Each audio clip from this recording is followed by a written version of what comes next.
Tenemos al ministro de Trabajo y Seguridad Social, Pablo Mieres. ¿Cómo anda, ministro? ¿Qué tal? Gracias por estar con nosotros un ¿Qué ratito. tal? Un gusto. Tremenda sorpresa lo de mañana. Sí, ¿no? No hay ninguna duda. ¿Penqueó por ahí o no penqueó? ¿Eh? ¿Jugó alguna penca? Sí, yo tengo una penca familiar histórica, Claro. pero La, esta no la ¿Qué aceptó puso? nadie. la pregunta es para un título de un diario. ¿Alguna vez ganó? No, no, Está. no. Gracias por la entrevista, ministro. Ministro, ¿qué le dijo la calle ayer cuando se reunió con él para plantearle aquello que ya se había anunciado de que aumentaran algunas jubilaciones y algunas asignaciones familiares, sobre todo las de Plan Equidad?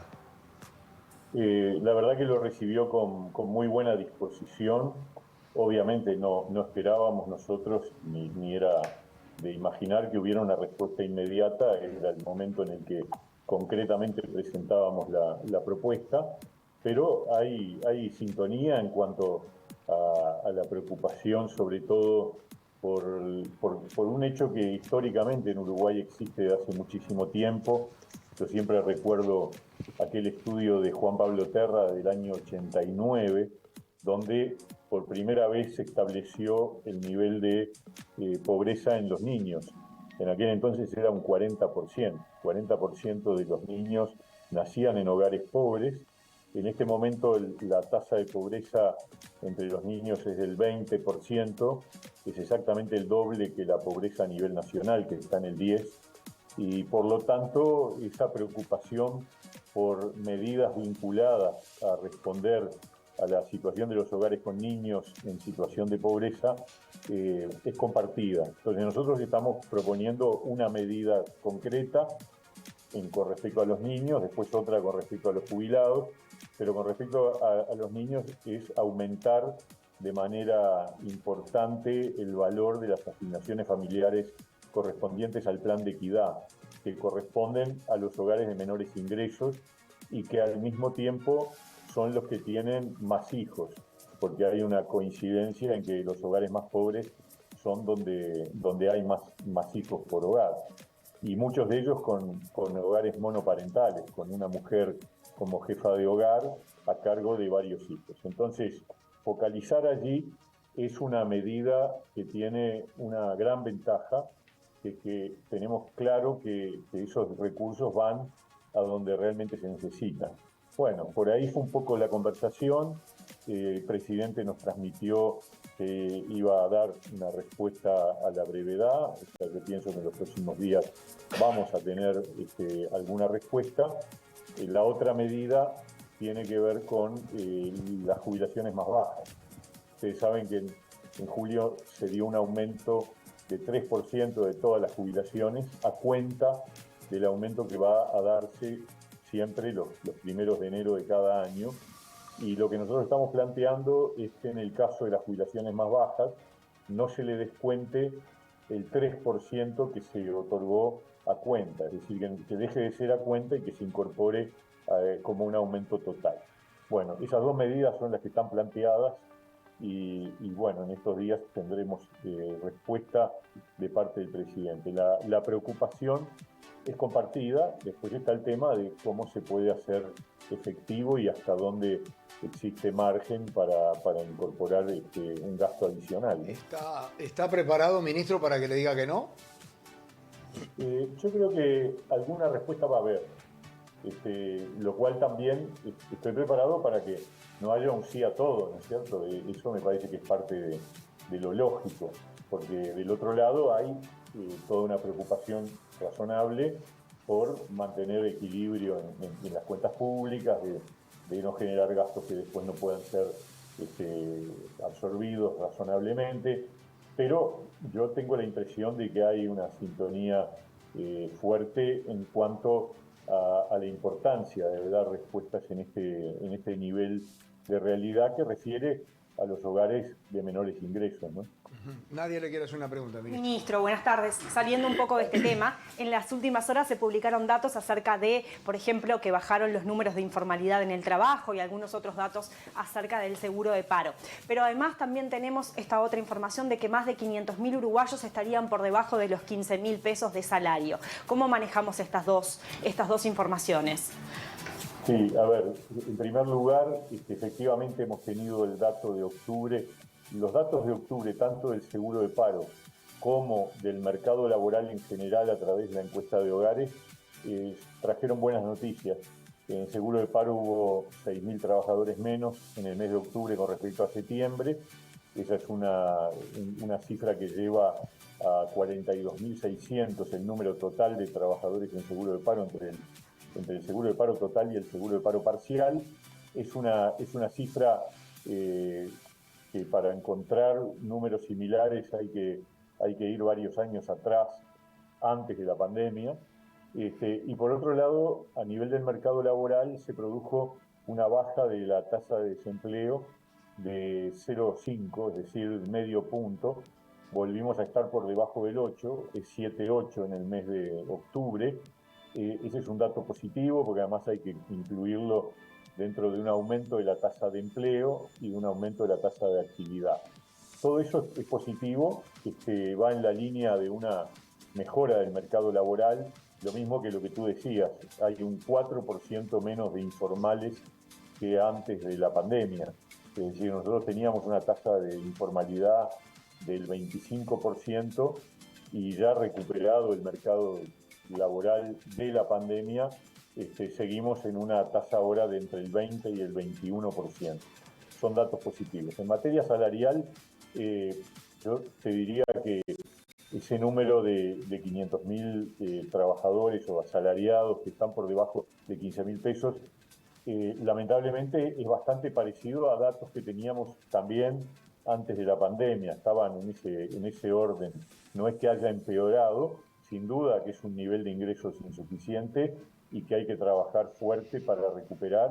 Tenemos en la agenda una asignatura pendiente, que es la recuperación del salario real a los niveles del 2019. Ustedes saben que cuando vino la emergencia sanitaria hubo una caída del salario real, particularmente en el año fines del 20 y sobre todo en el 21, y este año 22, donde teníamos la idea de iniciar un proceso más rápido de recuperación salarial, hemos tenido la dificultad del aumento de la inflación a nivel mundial. Es decir, la inflación lo que hace es aumentar los precios y por lo tanto dificulta más que el salario pueda recuperarse con respecto justamente a su poder adquisitivo. De todas maneras, yo tengo la expectativa de que este año cierre ya sin pérdida y espero yo con un poquito de recuperación, y seguramente el 23 tiene que ser un año de significativa recuperación del poder adquisitivo del salario. Ese es el objetivo y el compromiso del gobierno. El compromiso es que en el transcurrir de este periodo podamos volver a tener el salario real que teníamos antes de la crisis sanitaria que vivimos, ¿no? Antonio. ¿Qué tal, ministro?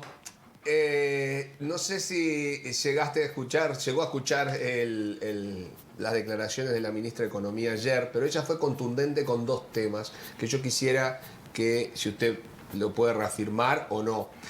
Primero, contundente con referencia al salario real, comprometiéndose que el gobierno dijo que iba a actualizar el salario real, pero que además dijo que había sido un acuerdo con el propio PIT-CNT, en realidad fomentando el empleo. Obviamente sabemos que en economía, si el salario real baja, hay más empleo. O sea que se sacrificó eso, pero en un acuerdo con el PIT-CNT. Eso fue una primera cosa que dijo que mucha gente no sabe, ¿verdad? Porque la propia oposición está criticando lo que en definitiva en su oportunidad se acordó. Y segundo, dijo que no va a haber con la modificación de la seguridad social una baja en lo que va a cobrar el jubilado. Sí va a haber más años de trabajo, pero no una baja. Y la periodista le decía, pero mire que la oposición está diciendo que eso no es cierto. y la ministra dijo, esto va a terminar con que le van a creer a quienes quieran creerle. Yo les digo que no va a bajar y si no, créanle. Fue contundente desde ese lado, pero entonces hoy lo hablábamos más temprano. Yo quisiera saber tu opinión al respecto, sobre los dos temas. Bueno, vamos rápidamente sobre el salario. Rotundamente sí, va a haber una recuperación del salario real porque es un compromiso del gobierno. Es más, con el sector público ya firmamos un acuerdo en junio de este año que establece un cronograma de recuperación y los trabajadores lo firmaron de acuerdo. El COFE, la Coordinadora de Sindicatos de la Enseñanza y algunos otros sectores públicos. O sea que en el sector público eso ya está acordado y va a ocurrir de la manera acordada, con un cronograma de recuperación. En el sector privado la realidad es muy heterogénea. Nosotros publicamos en julio de este año un estudio que analizaba mesa por mesa los consejos de salarios y demostraba que un 27% de los trabajadores privados que pactan su salario a través de los consejos de salarios no tenían pérdida con respecto a julio de 2020. Y otro 27% la pérdida era menor al 1%. A su vez, de la otra mitad, porque ahí estamos sumando un 54%, de la otra mitad, un tercio de los trabajadores tenían una pérdida entre 1 y 4% y finalmente el 10% restante tenía pérdidas superiores al 4%. Para todos ellos, el año que viene tenemos la ronda salarial, la 10ª ronda salarial, que nosotros firmemente apostamos a que tenga una pauta de recuperación que en el plazo de esa ronda salarial se complete la recuperación del sector privado y poder cumplir efectivamente con lo que queríamos, que era que pudiéramos recuperar esa pérdida que no quisimos que hubiera, pero que la verdad la pandemia nos embretó. Y a ese respecto lo que dice la ministra de Economía es correcto en el sentido de que en el 20 acordamos una ronda salarial de un año hasta el 21, en donde trabajadores, empleadores y gobierno firmamos una pauta de la que derivó una caída del salario real. También es verdad que en la siguiente ronda, la 9ª, la que se firmó en julio del 21, el PIT-CNT no la acompañó. O sea, ahí empezó a haber una diferencia que está vinculada a la velocidad de la recuperación. Ellos estaban reclamando una velocidad mayor de la recuperación del salario real que la que se estableció en los acuerdos de la 9ª ronda. Pero en la 10ª, sin duda, nosotros vamos a ir por asegurar una recuperación completa del salario real y, por lo tanto, el cumplimiento del compromiso. Con respecto al tema de la seguridad social, yo digo radicalmente, contundentemente, los datos que la asesoría técnica del PIT-CNT hizo públicos hace una semana o dos no son correctos. No sé qué cálculos hicieron, tengo la impresión por algunos análisis que hemos hecho de que están sesgados, que encontraron casos desviados, pero la verdad, yo les puedo asegurar, la propuesta de reforma de seguridad social que está a consideración del Parlamento promueve una extensión de la edad de retiro, corriendo la edad de retiro a largo plazo, pero al fin y al cabo corriéndola a 65 años, pero también garantiza que nadie va a ganar menos. Es más, los jubilados que correspondan a la mitad de menores ingresos, con el nuevo régimen van a tener mejores remuneraciones que las actuales. Y la otra mitad, buena parte de esa otra mitad, de sectores medios para arriba, de jubilados, van a ganar también más que en el sistema jubilatorio actual y algunos otros igual, pero no va a haber pérdida. Eso es un dato que fue un objetivo político cuando elaboramos el proyecto de ley y, bueno, ya tendrán pronto información estadística fidedigna sobre las proyecciones que nosotros tenemos desde el punto de vista del gobierno y que claramente descartan esa idea que se ha querido generar desde la oposición de que la reforma jubilatoria lo que hace es que vas a tener que trabajar más y además vas a ganar menos. No, vas a tener que trabajar más años, puede ser, porque la edad de retiro va a correrse para los menores de 50 a los 65 años como ocurre en todas partes del mundo donde se tienen la situación demográfica que se tiene en Uruguay, pero que vas a ganar menos de ninguna manera. Ese es un compromiso que el gobierno asumió y que además está reflejado en el proyecto de ley que presentamos. Ministro, para terminar, el Zunca le ha dicho al gobierno, por lo menos ha dicho públicamente que le ha dicho al gobierno, que una vez que se terminen las obras del Ferrocarril Central y de UPM, tal vez haya miles, eso dicen miles, de puestos de trabajo menos y que eso les preocupa. ¿Esas cifras están en el ministerio? Sí, nosotros tenemos otra evaluación. Es probable que en la construcción no tengamos ese proceso de crecimiento tan importante y agudo que tuvimos en todo este tiempo. Es decir, cuando uno mira mes a mes la cantidad de trabajadores formales de la construcción, es un crecimiento permanente, tironeado sin duda por estas dos obras que han llevado mucha mano de obra de la construcción. A su vez, el 2023 va a ser un año de mucha obra pública de carreteras, mucha obra pública de vivienda, mucha obra pública en general, además de que hay otras obras privadas que van a empezar, que no tienen la magnitud de la obra de UPM, pero que van a remar también en la generación de puestos de trabajo. Pero si vamos más allá de la construcción y lo que evaluamos es la cantidad de empleo que se va a generar, yo les diría que cuando UPM esté funcionando y el ferrocarril también, vamos a tener un número de puestos de trabajo mayor que el que hoy emplea la construcción de la planta. ¿Por qué? Y porque la planta empieza a moverse y eso genera muy diferentes puestos de trabajo en el sector comercio, en el sector de proveeduría, en el sector logístico, en el sector transporte, en el sector forestal. La estimación que nosotros tenemos es que el número de puestos de trabajo que se van a generar con UPM funcionando va a ser mayor a la cantidad de puestos de trabajo que ha habido durante la construcción de UPM. Claro, no van a estar todos concentrados en la zona de Durazno y Paso de los Toros, no van a estar todos concentrados en el sector de la construcción, sino que se va a diversificar en el territorio y en los sectores de actividad. Perfecto. Ministro, le agradezco mucho. En la penca esa suya, ¿había que dar solo ganador o había que poner resultado? Exacto. No, hay que poner resultados. Y venía muy bien. ¿Y cómo así?